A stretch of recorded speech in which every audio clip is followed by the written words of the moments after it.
विद्यामंदिर कुर्णी, तालुका कागल, जिल्हा कोल्हापूर या ठिकाणी महावाचन चळवळीच्या निमित्तानं शाळेतील सर्व विद्यार्थी वाचन करत असताना हे दृश्य आपणास पाहायला मिळत आहे।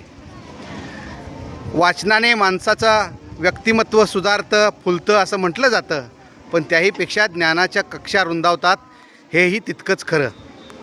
वाचाल तर वाचाल असं म्हटल्याप्रमाणे खरं तर आयुष्याला वळण लावण्याचं सामर्थ्य कशामध्ये असतं तर ते पुस्तकामध्ये असतं।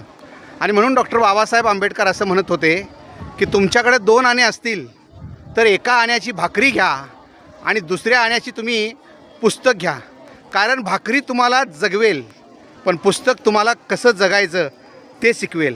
आणि म्हणूनच या विद्यार्थ्यांच्या मनात वाचनाची आवड निर्माण व्हावी हा एक चांगल्या प्रकारचा उद्देश समोर ठेवून महाराष्ट्र शासनाच्या वतीनं महावाचन चळवळ हा कार्यक्रम एक स्तुत्य उपक्रम घेतला आहे असं म्हटलं तर वावगं ठरणार नाही।